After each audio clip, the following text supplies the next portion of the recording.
Okay, so I'd like to introduce myself. I'm Michael Haugh, and this is my colleague Sam Hames. We're from the University of Queensland, but more importantly, we're here today to represent the Language Data Commons of Australia, or otherwise known as LDaCA. We'd like to begin by acknowledging the traditional owners of the lands on which we're meeting today, the Haugh and Turrbal peoples.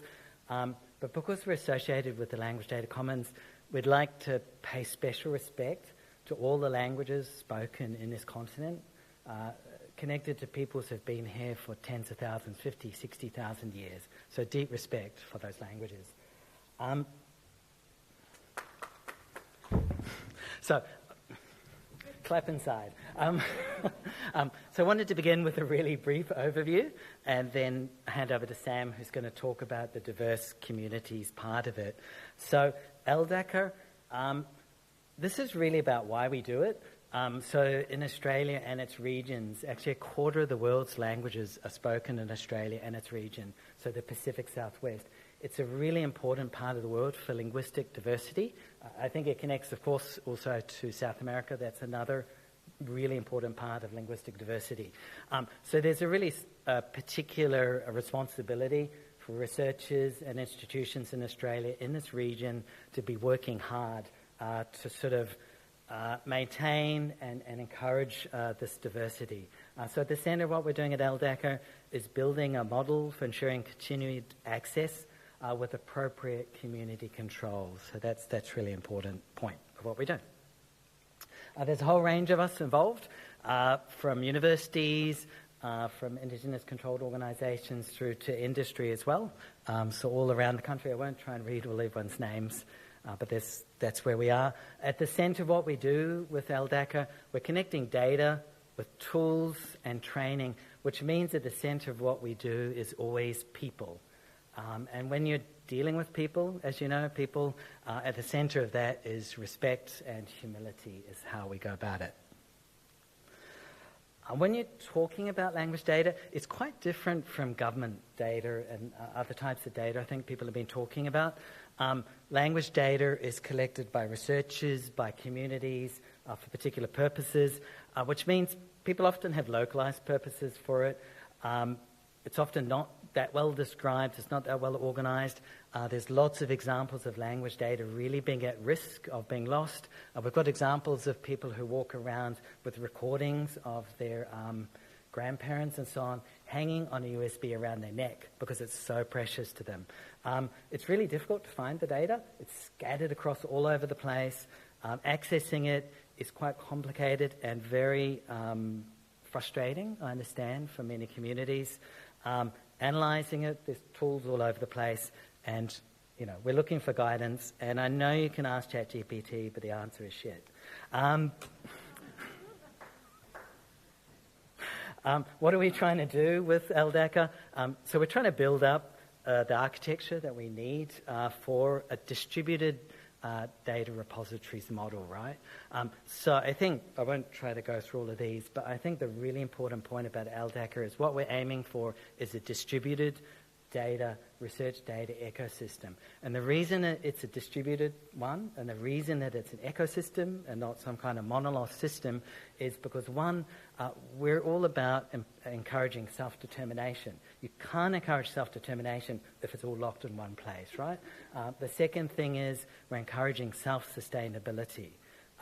There's not really any way for us as a group of people to help everyone all the time. So it's all about helping people help themselves, which is also, as it turns out, about self-determination too, right? And also, finally, it's about autonomy. And built within that, because it's distributed, we're trying to aim for an ecosystem where there's a kind of self-correcting mechanisms involved in it, right? Because if there's multiple parties, they keep each other in check. This one here, at the centre of what we're doing is, I would say, Indigenous data governance. But given the eminent people in this room, I really don't think I should say anything more, except to say, as a non-Indigenous person, we always, and other non-Indigenous persons working within LDaCA, we approach this with cultural humility. And we see this as something where you've got to know who the boss is, and the boss is the communities whose data you're working with. And if you're going to make it real, if you're going to make those things real, you need technology which is sustainable, which is easy to use, which is open, which anyone with the right skill set can put up. They don't have to pay a company to run it for them. So this is the approach that we're doing. We're aiming for an ecosystem where the technology is interoperable and sustainable as well. So I think I'll pass to... Thank you.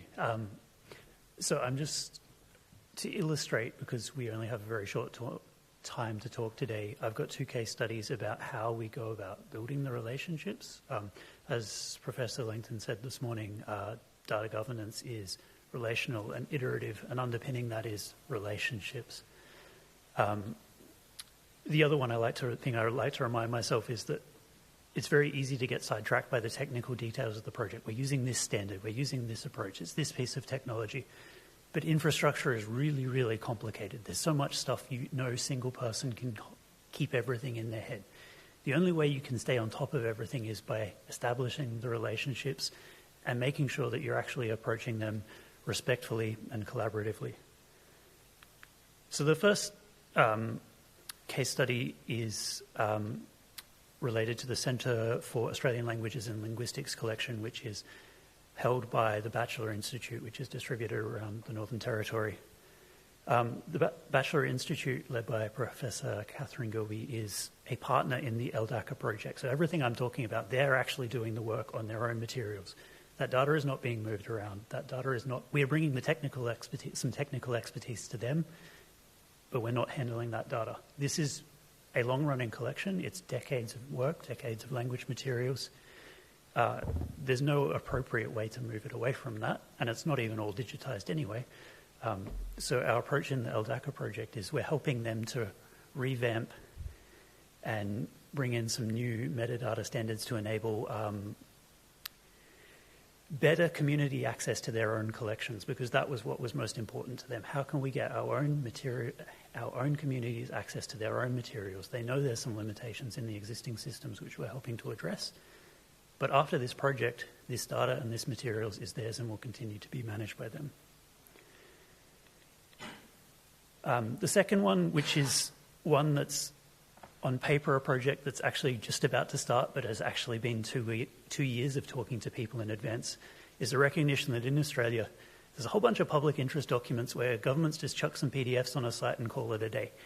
That's not really meaningful access, and for even just within the research communities we've been talking about, if you go to the proceedings of Australian Federal Hansard and search for climate change, you'll see that there's 24,000 speeches. You can't click a button and download them all, so if you want to do some research with that, good luck. If you go to Queensland Hansard, it's even worse because you'll get daily PDF transcripts and a very slow search engine, and it's just painful. And it turns out, you know, I had all these complaints. I tried to do some stuff with Federal Hansard based on some published examples because I had the technical skills and expertise. I kept talking to people about it, and people kept complaining to me about it. So we haven't even started the project. We're not even going to announce it yet. But I already know that there's whole communities of researchers who need access to that, and that's before we even consider the non-academic research communities. And I know that this material will be relevant to many more people.